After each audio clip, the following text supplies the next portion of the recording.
Hello students, welcome back to our channel.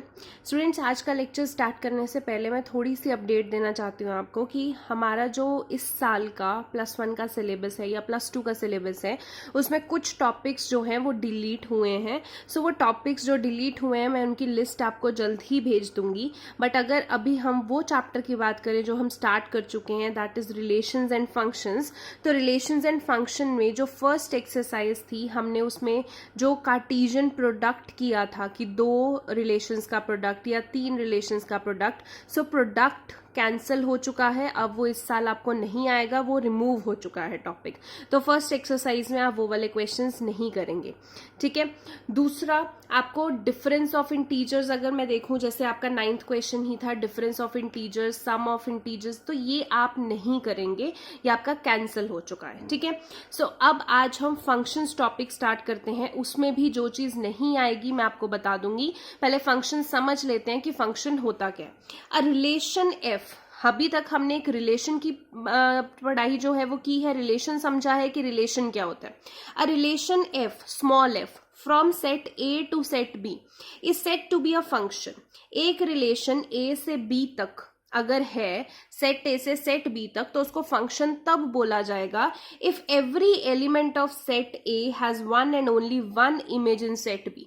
मतलब set A के हर एलिमेंट की सेट बी में सिर्फ एक ही इमेज है। ये जैसे कि आपको ये रिलेशन दे दिया, आपको 1 2 2 4 3 6 4 8 5 10। अब इसको ना फिगर से समझते हैं।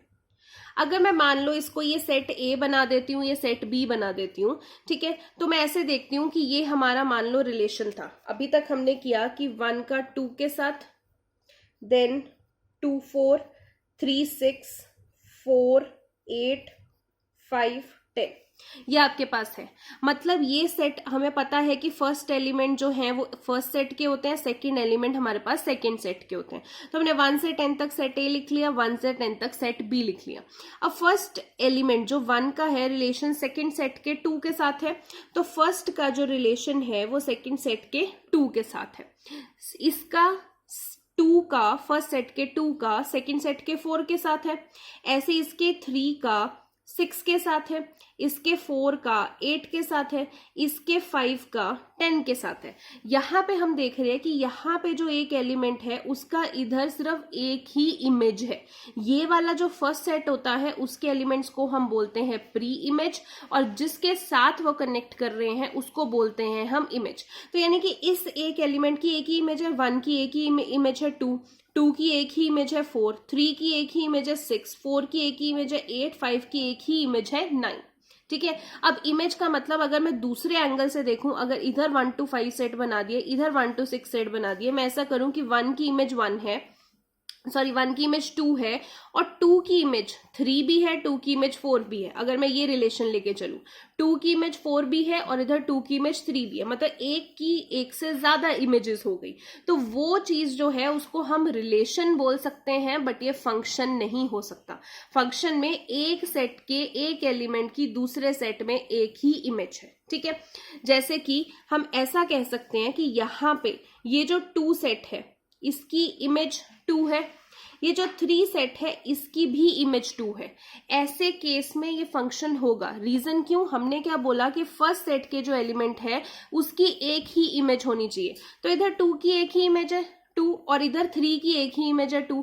अगर यहाँ पे 2 के अलावा भी कोई इमेज होती, जैसे यहाँ पे 2 की 3 और 4 भी इमेज है आपके पास, ठीक है, तो वो चीज आप नहीं कर सकते। ये चीज रिलेशन है और ये चीज फंक्शन है। एक एलिमेंट की एक ही इमेज हो सकती है, ठीक है। इधर भी 3 की एक ही इमेज, अगर यहाँ पे 2 की मान लो ये 5 भी होता तो ये नहीं हो सकता, क्योंकि 2 भी है और 5 भी है, 2 इमेजेस नहीं हो सकती। तो ऐसे केस में अगर हम ये ना लेके चलें, 2 की एक इमेज है 2, 3 की एक इमेज है 2, तो ये फंक्शन है, ठीक है। मतलब एक सेट में जो पहला सेट है उसकी एक ही इमेज होनी चाहिए हर एक एलिमेंट की, that is known as function, ठीक है। अब एक्सरसाइज 2.3 करते हैं, उसमें आपको समझ में आएगा कि हम ज्यादा कैसे अप्लाई करते हैं। प्लस अभी तक जो हमने डोमेन रेंज फंक्शन की थी कोडोमेन, वो डिलीट नहीं हुआ है, वो आपके इसमें आना ही आना है। तो जो अभी वो टॉपिक्स हमने पढ़े हैं आप उसको मत मान लेना कि ये भी डिलीट हो गया 2.1 एक्सरसाइज में, ठीक है। सिर्फ क्या डिलीट हुआ है, जो कार्टेशियन प्रोडक्ट है आपके पास, जो मल्टीप्लाई करके दिखाते हैं, वो नहीं आएगा आपको, ठीक है। एक्सरसाइज 2.3 देखते हैं। फर्स्ट क्वेश्चन है which of the following relations are functions. आपको बताना है कौन से रिलेशंस फंक्शंस हैं। कैसे बताओगे, अभी जैसे हमने देखा एक एलिमेंट की एक ही इमेज होनी चाहिए। If it is a function determine its domain and range. अगर वो फंक्शन है तो उसका डोमेन एंड रेंज भी हमें बताना है। तो एक एक करके देख लेते हैं। अभी देखिए आपको ऐसे दे रखा है, आपको इमीडिएटली ऐसे नहीं समझ में आता तो आप ऐसे जो डायग्राम्स हैं वो बना के मैच कर सकते हैं, ठीक है। अब देखिए 2 की एक इमेज है 1, 5 की एक इमेज है 1, 8 की इमेज है 1, 11 की इमेज है 1, 14 की इमेज है 1, 17 की इमेज है 1। तो हर एक की इंडिविजुअल एक इमेज है ना। ऐसा तो नहीं है 2 की एक से ज्यादा हो, यहाँ पे 2 की किसी के साथ 2, 3 लिख दिया हो, ऐसा नहीं है। सबके साथ एक ही इमेज है। बच्चे यहाँ पे कंफ्यूज हो जाते हैं, सबकी इमेज तो 1 है तो सेम इमेज तो नहीं हो सकती। नहीं, बात वो नहीं है। आपके पास क्या है, अगर मैं इसको बनाऊं इधर 2, 5, 8, 11, 14, 17 लिखूं तो ये सब 1 के साथ ज्वाइन हो रहे हैं, ठीक है। तो मतलब 2 की अगर इमेज मैं देखूं तो वो तो एक ही है ना। 5 की इमेज देखूं तो वो भी एक ही है, 8 की देखूं तो वो भी एक ही है। मतलब इन सब की इमेज चाहे 1 ही है बट इनकी इमेज एक है। ऐसा नहीं है कि यहाँ पे मैंने 2, 3, 4 लिख दिया तो 2 की इमेज 4 भी बन गई। अगर मैं ऐसा होती कि 2 का इमेज 1, 2 का इमेज 4 भी, तो ये फंक्शन नहीं होता, ये रिलेशन होता।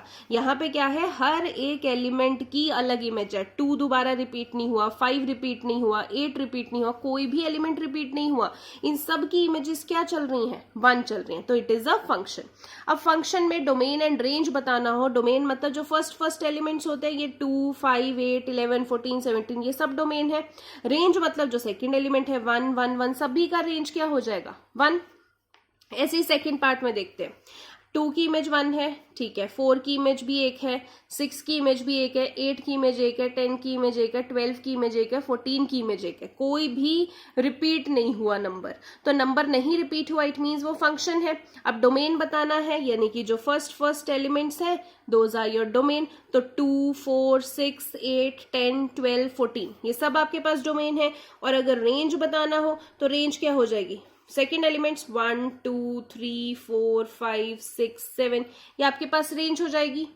ऐसे ही थर्ड वाला देखिए। अब यहाँ पे 1 की इमेज 3 है, अब फिर से 1 आ गया, यानी 1 की एक और भी इमेज है 5 और 2 की इमेज 5 है। तो यहाँ पे नहीं हो सकता 1 की इमेज 3 भी और 1 की इमेज 5 भी नहीं हो सकती। So it is not a function because 1 has 2 images, 3 भी है 5 भी है, तो फंक्शन ही नहीं है। तो आगे डोमेन रेंज निकालने का कोई मतलब ही नहीं बनता। क्वेश्चन नंबर 2 देखते हैं। अब देखो जो क्वेश्चन आपको पेपर में ज्यादा आते हैं, ऐसे वाले question. Find the domain and range of the following real functions. आपके पास फंक्शंस हैं, आपको उनकी डोमेन भी निकालनी है, उनकी रेंज भी निकालनी है। तो कैसे निकालेंगे, देखिए फर्स्ट पार्ट अगर मैं देखूं f(x), ये माइनस मॉड्यूलस ऑफ x है। मॉड्यूलस में आप समझते हैं ना, इसके अंदर कुछ भी आएगा माइनस तो वो पॉजिटिव हो जाएगा, ठीक है। तो इस चीज की आपने डोमेन एंड रेंज निकालनी है। कैसे निकालेंगे वो देखो। अब देखो, अगर आपको ये फंक्शन बोला है, आपने बताना है डोमेन एंड रेंज। मैंने डोमेन एंड रेंज की आपको 2 चीजें बताई थी। डोमेन मतलब जो वैल्यूज हम पुट कर सकते हैं, रेंज मतलब जो वैल्यूज आती हैं निकल के, विच कम्स आउट, ये हमारा डोमेन एंड रेंज होता है। तो अभी डोमेन इसमें क्या है कि हम कौन कौन सी वैल्यूज x की जगह पुट कर सकते हैं। तो x की जगह तो हम कुछ भी पुट कर सकते हैं ना। तो जब हम कुछ भी पुट कर सकते हैं तो हम उसको क्या लिखते हैं, सेट ऑफ रियल नंबर्स, क्योंकि रियल में सब तरीके के नंबर आ जाते हैं, रैशनल भी इरैशनल भी, तो सारे नंबर इंक्लूड हो जाते हैं। मतलब डोमेन क्या है इस फंक्शन की, हम कुछ भी नंबर डाल सकते हैं। अब रेंज समझो, रेंज मतलब इसमें अगर हम कुछ भी डालेंगे तो आंसर क्या आएगा, दैट इज योर रेंज। अब वो क्या है, पहले तो ये राउंड और स्क्वायर ब्रैकेट का मतलब समझो। अगर मैंने लिखा 1, 2 और ये राउंड ब्रैकेट डाल दी, ठीक है, इसका मतलब क्या है कि 1 और 2 के बीच वाली वैल्यूज आएंगी बट 1 और 2 नहीं आएगा, ठीक है। अगर मैंने ऐसे डाल दिया 1 और 2 स्क्वायर ब्रैकेट, इट मीन्स 1 और 2 दोनों इंक्लूडेड है और बीच वाली भी वैल्यूज आ रही हैं, ठीक है। अगर मैंने ऐसा डाला 1 2, मतलब 1 से लेके 2 तक वैल्यूज हैं, बट 1 आ रहा है क्योंकि वो स्क्वायर ब्रैकेट है, बट 2 नहीं इंक्लूडेड है, मतलब जिसके साथ राउंड ब्रैकेट लगी होगी वो नंबर इंक्लूडेड नहीं होगा, और जिसके साथ स्क्वायर ब्रैकेट लगी होगी वो नंबर इंक्लूडेड होगा, ठीक है। अब देखो, इसमें हम कोई भी वैल्यू डालें, मान लो मैंने 1 डाला, अगर मैं 1 डाला तो 1 तो पॉजिटिव है मॉडुलस के अंदर, ठीक है, पॉजिटिव आ गया, बट बाहर नेगेटिव है तो आंसर माइनस में आएगा। अगर मान लो मैंने यहाँ पे -3 डाल दिया, तो -3 मॉड के अंदर तो पॉजिटिव हो जाएगा, आंसर आ जाएगा 3, बट बाहर माइनस लगा हुआ है, फिर से -3 आ जाएगा, ठीक है। अब मैं कुछ भी इसमें पॉजिटिव नंबर डाल रही हूं या मैं नेगेटिव नंबर डाल रही हूं, आंसर मेरा क्या आ रहा है, नेगेटिव आ रहा है। मतलब मैं अगर नंबर लाइन पे प्लॉट करूं तो इस चैप्टर में आप देखोगे नंबर लाइन मींस हम लेफ्ट टू राइट जाते हैं, तो हम यहाँ पे लिखते हैं -∞ से +∞ तक, कहीं पे भी नंबर हो सकता है, इधर नेगेटिव इधर पॉजिटिव, कहीं पे भी। ये आपके पास 0 है, तो अगर मैं नेगेटिव में नंबर डाल रही हूं यहाँ पे -1 -2 -3, तो कुछ भी डालूंगी इसके अंदर रह के तो वो पॉजिटिव हो जाएगा, बट बाहर माइनस लगा हुआ है वो फिर से नेगेटिव हो जाएगा। मतलब नेगेटिव में मैं कुछ भी डालूंगी आंसर नेगेटिव आएगा। तो मतलब -∞ से वैल्यू शुरू हो रही है, यहां से वैल्यू शुरू हो रही है, कहां तक जाएगी, लास्ट में। अगर मैं यहाँ पे पॉजिटिव डाल रही हूं, मैंने फिर भी देखा कि बाहर नेगेटिव है तो आंसर फिर नेगेटिव में आ जाएगा। अगर मैं यहाँ पे 0 डाल के देखती हूँ, 0 डाला तो 0 के बाहर नेगेटिव भी हो वो 0 ही होता है, मतलब आंसर क्या आएगा, 0। अब 0 के इधर जाऊंगी तो ये पॉजिटिव एरिया है, पॉजिटिव एरिया में मैं कुछ भी वैल्यू डाल रही हूँ, हमने देखा वो नेगेटिव ही आंसर आ रहा है, तो मतलब इधर ही आ जाएगा फिर से। मतलब -∞ से 0 तक हमारे आंसर्स आ रहे हैं। तो -∞ कभी भी इंफिनिटी के साथ स्क्वायर ब्रैकेट नहीं लगानी है, ये याद देना है। तो -∞ से आपका शुरू हो रहा है, कहां तक जा रहा है, 0 तक, और 0 जब हम डाल रहे हैं तो 0 आंसर आ रहा है, तो हम उसके साथ स्क्वायर ब्रैकेट लगाएंगे, तो ये आपकी रेंज है, ठीक है। आई होप आपको समझ में आया हो। अगला क्वेश्चन देखते हैं, आपको और अच्छे से समझ में आएगा। सेकंड पार्ट में देखो बोला है fx √9 - x², ठीक है। अब जब भी ऐसा क्वेश्चन है, देखो हमने फिर से वही चेक करना है कि हम डोमेन में क्या वैल्यू डाल सकते हैं। x की जगह, अच्छा 0 से स्टार्ट करते हैं, x की जगह मैं 0 डाल सकती हूँ, सॉल्व हो जाएगा, 9 - 0 √9, 3 आंसर आ जाएगा, ठीक है। मैं 1 डाल सकती हूँ, 1 का स्क्वायर 9 - 1 √8, तो ठीक है, √8 भी आ गया। -1 भी डाल सकती हूँ, -1 का स्क्वायर किया 1 ही हो जाएगा, 9 - 1 फिर से √8 आ गया। 2 डाल सकती हूँ, 2 का स्क्वायर 4, 9 - 4 √5 आ गया। 3 डाल सकती हूँ, 3 का स्क्वायर 9, 9 - 9 √0 आ गया। -3 डाल सकती हूँ, -3 का स्क्वायर 9, देन 9 - 9 फिर से 0 आ गया। अब अगर मैं 4 डालती हूँ, 4 का स्क्वायर 12, 9 - 12 -3, अंडर रूट के अंदर माइनस नहीं हो सकता, मतलब वो वैल्यू नहीं आ सकती। तो हमने 0 से लेके -3 तक वैल्यू डाल के देख ली, वो सब इस रूट में आ सकती हैं। तो जो आ सकती हैं, जो वैल्यू हम पुट कर सकते हैं, दैट इज योर डोमेन। अब सिर्फ ये वैल्यूज नहीं लिखनी, हमने रेंज लिखनी है। अब रेंज क्या होगी, अगर मैं इस चीज को नंबर लाइन पे देखूं, मैंने ऐसे नंबर लाइन ये रही, ये 0, ये -∞, ये इन्फिनिटी, ठीक है। अब इसको देखूं, ये -1 -2 -3 इधर आ रहा होगा, -1 -2 -3, और ये 0 1 2 3 0 1 2 3 इधर आ रहा होगा, ये वैल्यूज आ रही हैं। तो कहां से कहां तक, मेरी -3 से 3 तक वैल्यूज आ रही हैं, एंड -3 भी आ सकता है, 3 भी आ सकता है। तो यानी कि -3 से 3 तक लिखने के लिए मुझे दोनों के साथ स्क्वायर ब्रैकेट डालनी पड़ेगी। स्क्वायर ब्रैकेट का मतलब ये दोनों भी इंक्लूडेड है और इनके बीच का भी इंक्लूडेड है, यानी -3 से 3 तक हम कुछ भी डाल सकते हैं, ठीक है। ये डोमेन हो गया। अब रेंज हमारी क्या आ रही है, देखो जब भी हमने पुट किया यहाँ पे वैल्यूज, तो हमारी वैल्यूज हमेशा 0 से लेके 3 तक आंसर आया, पॉजिटिव में आया, क्योंकि नेगेटिव में तो रूट आ नहीं सकता। इनमें से आप कोई भी वैल्यू इसमें डाल के देख लो, 0 से लेके 3 तक आंसर आएगा, ठीक है, 0 भी आंसर आ सकता है, 3 भी आ सकता है। तो अब 0 से लेके 3 तक लिखोगे और दोनों के साथ स्क्वायर ब्रैकेट, क्योंकि दोनों आंसर भी आ सकते हैं और इनके बीच वाला भी आ सकता है। बेसिकली डोमेन क्या है जो हम वैल्यू पुट कर सकते हैं, रेंज क्या है जो हम वैल्यू निकाल सकते हैं, आंसर जो आएगा। ठीक है, आई होप आपको समझ में आया हो, क्योंकि ये क्वेश्चन इंपॉर्टेंट है, थोड़े से ट्रिकी है, बार बार वीडियो को देखिए अगर आपको नहीं समझ में आता तो। क्वेश्चन नंबर 3 देखिए, a function f is defined by, ये एक फंक्शन है, write down the values of f0, f7, f-3। देखिए ये तो बहुत सिंपल है, अगर ये फंक्शन ये डिफाइंड है, अगर मुझे f0 निकालना है यानी कि x की जगह 0 डालूंगी, यहाँ पे x की जगह 0 डालूंगी, 2 इंटू 0, यहाँ पे आप वैल्यू डाल के दिखा दोगे, 2 इंटू 0 -5, आंसर -5 आ गया। यहाँ पे x की जगह 7, अगर f7 निकालना है तो x की जगह 7 डाल दो, 2 इंटू 7 14 -5 9 आ गया। f ऑफ -3 निकालना है, यहाँ पे x की जगह -3 डाल दो, 2 इंटू 3 -6 -5 -11 आपके पास आंसर आ गया। ठीक है, क्वेश्चन नंबर 4 देखते हैं। The function t which maps temperature in degree Celsius into temperature degree Fahrenheit is defined by. अब जो t है बेसिकली ये temperature in degree Celsius into temperature degree Fahrenheit, ये कन्वर्ट करता है, ये फॉर्मूला है जो सेल्सियस को फ़ारेनहाइट में कन्वर्ट करता है। ये आपको एक फंक्शन दे दिया t ऑफ c जो क्या है 9c + 5 + 32। ठीक है, अब फाइंड करना है t of 0, t 28, t of -10। मतलब यहाँ पे c की जगह आप क्या डाल दे रहोगे, 0, 28, -10। तो अगर आपके पास ये फंक्शन है, c की जगह 0 डालना है, c की जगह 0 डाल दिया, आपने सॉल्व किया, 32 आ गया। t 28 निकालना है यानी कि c की जगह 28 डाल दो, सॉल्व कर दो वैल्यू। अगर t -10 निकालना है, c की जगह -10 डाल दो, सॉल्व कर दो, सिंपल।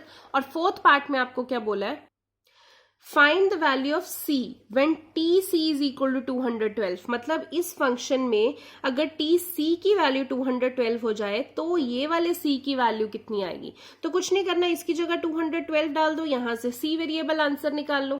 तो यहाँ पे आपने 212 निकाल दिया, ये 9c बाय 5 + 32 आ गया, ये इधर माइनस करो, क्रॉस मल्टीप्लाई करो, आप c की वैल्यू निकाल लोगे, सिर्फ c की वैल्यू ही निकालनी है, simple as that. Okay, question number 5 देखते हैं।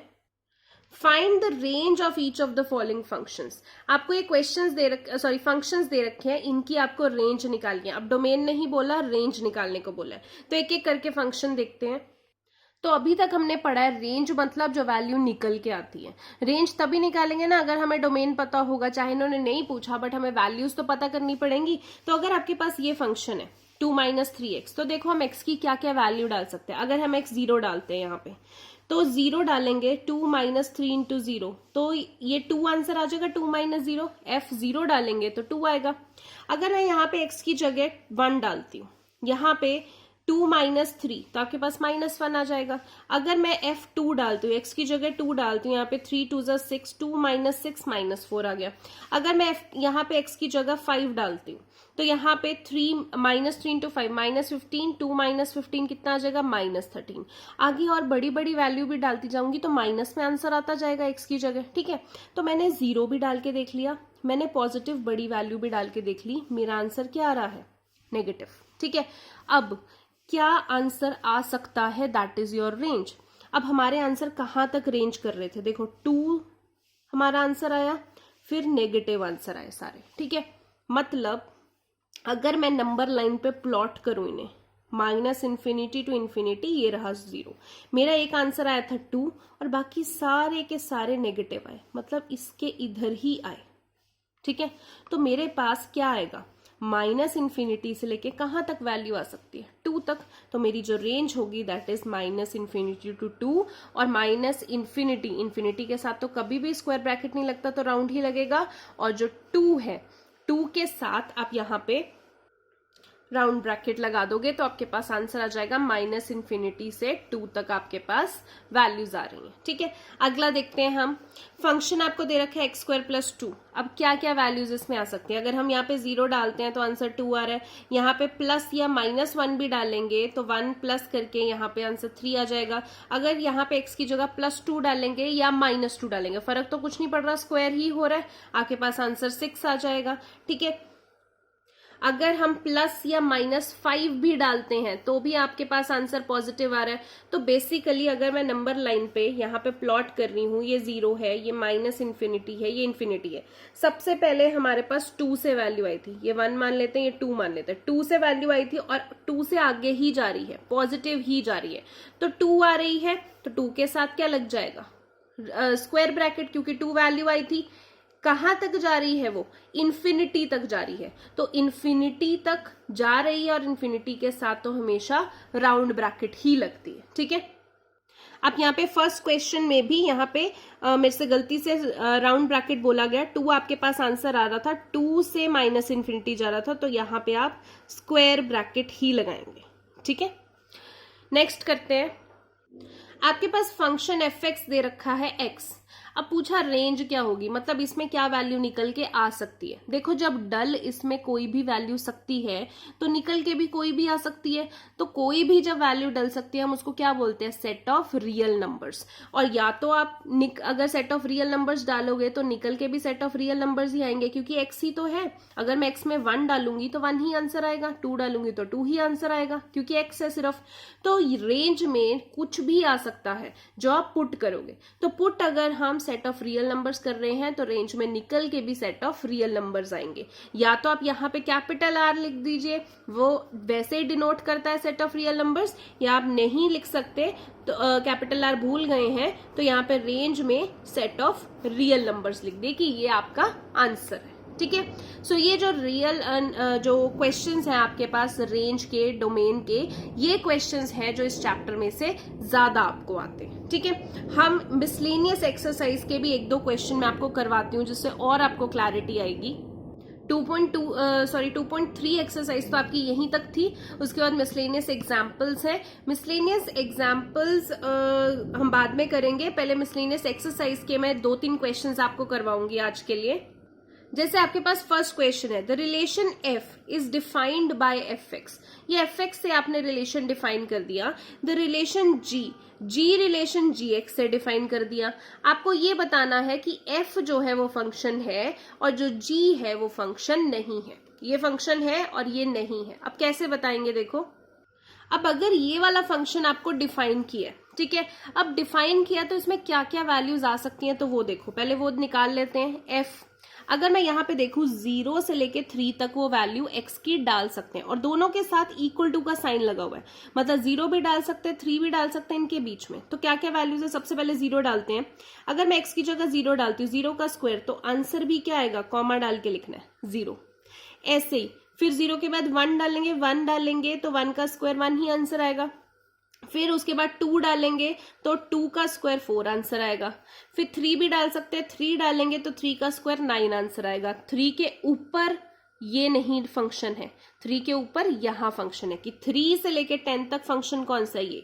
तो अगर 3 के ऊपर जाना है यानी 4 जाना है तो मैं यहाँ पे वैल्यू डालूंगी। अगर मैं 4 डालती हूँ तो 4 3 ज़ा 12 आंसर आएगा। 5 डालूंगी तो 5 3 ज़ा 15 आंसर आएगा। 6 डालूंगी तो 6 3 ज़ा 18 आएगा। 7 डालूंगी तो 7 3 ज़ा 21 आएगा। 8 डालूंगी तो 8 3 ज़ा 24 आएगा। 9 डालूंगी तो 9 3 ज़ा 27 आएगा। 10 डालूंगी तो 10 3 ज़ा 30 आएगा। 11 नहीं डाल सकती क्योंकि ये फंक्शन 3 से 10 तक का ही है, सिर्फ ये फंक्शन, उसके ऊपर तो कुछ नहीं है। मतलब इस फंक्शन को अगर हम वैल्यूज निकालें तो ये हमारे पास वैल्यूज आ गई, ठीक है। ऐसे ही हम gx की भी निकाल लेते हैं। तो अगर मैं gx की बात करूं तो आपके पास ये फंक्शन दे रखा है। अब 0 से 2 दोनों के साथ इज इक्वल टू लगा, यहाँ पे डाल लेते हैं। सबसे पहले 0 डालते हैं, 0 का स्क्वायर 0 हो गया। 1 डालते हैं, 1 का स्क्वायर 1। 2 डालते हैं, 2 का स्क्वायर 4। 2 से ऊपर अगर डालना है तो ये वाला फंक्शन 2 से 10 तक ये डालना पड़ेगा, ठीक है। यहाँ पे 2 डालेंगे क्योंकि 2 भी इज इक्वल टू लगा हुआ है, तो क्या आ जाएगा यहाँ पे 3 इंटू 2 6। यहाँ पे 3 इंटू 3 9। अगर 4 डालती हूँ 4 इंटू 3 12। 5 डालती हूँ 5 3 ज़ा 15। 6 डालती हूँ तो 6 3 ज़ा 18। 7 डालती हूँ तो 7 3 ज़ा 21।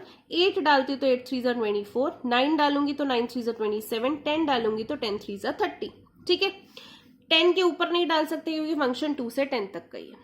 अब एक चीज देखो, अगर मैं यहाँ पे देख रही हूँ फंक्शन होना या ना होना किस पे डिपेंड करता है, जब मैंने फंक्शन की डेफिनेशन बताई थी कि अगर फंक्शन में पहले सेट की जो वैल्यूज है उसकी सिर्फ एक ही इमेज है तो वो फंक्शन है। ठीक है, अब देखो जीरो की यहाँ पे जीरो रिपीट नहीं हुआ, जीरो की सिर्फ जीरो ही इमेज है। वन जो है वन की सिर्फ वन ही इमेज है और कहीं दोबारा वन नहीं आया। टू की इमेज सिर्फ फोर ही है और कहीं टू दोबारा नहीं आया। थ्री की इमेज सिर्फ थ्री ही नाइन ही है और कहीं दोबारा नहीं आया। फिर फोर की इमेज भी एक ही है, फाइव की इमेज भी एक ही है, सिक्स की भी एक, सेवन की भी एक, एट की भी, नाइन की भी, टेन की भी, सबकी एक एक इमेज है। ये तो फंक्शन है। अगर इसमें मैं बात करूं तो यहाँ पे देखो टू की इमेज फोर भी आ रही है और टू की इमेज सिक्स भी आ रही है। सो एक फंक्शन की ज्यादा इमेज है, एक से ज्यादा।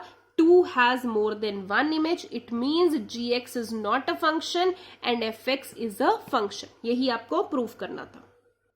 नेक्स्ट आपके पास F X is equal to X का स्क्वायर, आपको ये फाइंड करना है ये वैल्यूज। ठीक है, अब देखो यहाँ पे आपको जो डिवीजन है फंक्शन की या कोशेंट है फंक्शन का वो आपको मना कर रखा है, इस बार डिलीट हो गया है वो टॉपिक, तो ये वाला क्वेश्चन आप नहीं करेंगे। यहाँ पे इनको डिवाइड ही करना है बाद में, तो करने की जरूरत नहीं है। वैसे भी बाई चांस अगर आपको एमसीक्यू में आ भी गया तो it is very very simple है। यहाँ पे एक्स की जगह क्या डाल देना, 1.1, तो यहाँ पे यानी एक्स स्क्वायर की जगह अगर मैं एफ 1.1 की बात कर रही हूँ तो एक्स स्क्वायर में 1.1 का स्क्वायर डाल देंगे। माइनस अगर एफ 1 की बात कर रही हूँ तो यानी कि -1 का स्क्वायर, नीचे 1.1 -1। सिंपल, मतलब अगर ऐसे भी मैं आपको करके दिखाऊं तो इधर एक्स स्क्वायर यानी कि एफ 1.1 डालना है उसका स्क्वायर, -1 डालना है तो 1 का स्क्वायर, नीचे इनको माइनस करके सिर्फ नॉर्मल कैलकुलेशन करके आपने आंसर लिख देना है और कुछ नहीं है। बट अभी डिवीजन कैंसिल हो गया तो ये आपके उसमें नहीं आएगा। अगला क्वेश्चन देखते हैं। अगला क्वेश्चन आपके पास है third question, find the domain of the function. अब देखिए ये अब आपको ऐसा सा फंक्शन दे रखा है, इसमें डोमेन निकालते हैं। जब भी आपने ऐसे क्वेश्चन करने हो, अब देखिए आपके एनसीईआरटी में ना डोमेन एंड रेंज वाले बहुत ही कम क्वेश्चंस हैं। मैं आपको एक सेपरेट डोमेन एंड रेंज के क्वेश्चंस करवाऊंगी जहां पे आपको डिफरेंट टाइप्स ऑफ क्वेश्चंस पता लग जाएंगे कि यही आ सकते हैं और इनमें क्या करना है।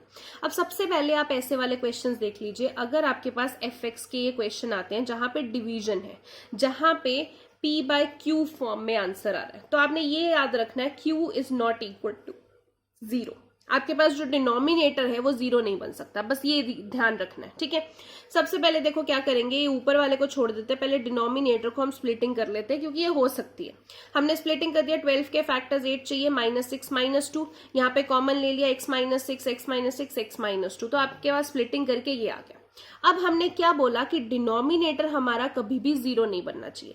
अब डिनोमिनेटर 0 कब बन जाएगा, अगर मैं यहाँ पे x की जगह 6 डाल दूं, 6 - 6 0 हो गया, 0 मल्टीप्लाई बाय दिस 0 हो गया, मतलब 6 डालूंगी तो डिनोमिनेटर 0 हो जाएगा। अगर मैं यहाँ पे 2 डाल दूं, 2 - 2 0, 0 मल्टीप्लाई बाय दिस 0 हो जाएगा, मतलब 2 डालूंगी तो भी 0 हो जाएगा। मतलब ये वैल्यूज मुझे नहीं डालनी है। ठीक है, इनके अलावा मैं यहाँ पे कोई भी वैल्यू डाल सकती हूँ। तो डोमेन क्या होता है कि आप क्या वैल्यू डाल सकते हो, तो इन दोनों के अलावा मैं कोई भी वैल्यू यहाँ पे डाल सकती हूँ तो चलेगा। तो कैसे लिखेंगे, डोमेन हमारे पास क्या है, all set of real numbers, capital R means all set of real numbers, बस उसमें से माइनस कर देना है क्या, 6 और 2 एलिमेंट, और इनको हम करली ब्रेसेस में लिखते हैं क्योंकि ये सेट डिनोट करता है। तो 6 और 2 एलिमेंट नहीं डालना, बाकी कोई भी आप रियल नंबर डाल सकते हो। ठीक है, आज के लिए इतना ही करवाऊंगी, आप इतना ही टॉपिक अच्छे से समझ लीजिए। उसके बाद मैं मिसलेनियस एक्सरसाइज कंप्लीट करवाऊंगी, देन डोमेन एंड रेंज के कुछ एक्स्ट्रा क्वेश्चंस भी करवाऊंगी, बिकॉज वो करने बहुत जरूरी है। सिर्फ एनसीईआरटी में बहुत ही लिमिटेड क्वेश्चंस हैं, वो करके आप पेपर में अच्छे नंबर नहीं ले सकते हैं। तो डोमेन एंड रेंज के कुछ एक्स्ट्रा क्वेश्चंस करेंगे, फिर आपका ये चैप्टर कंप्लीट होगा। छोटा ही चैप्टर है, मेन आपने डोमेन एंड रेंज अच्छे से करनी है। ठीक है, थैंक यू सो मच।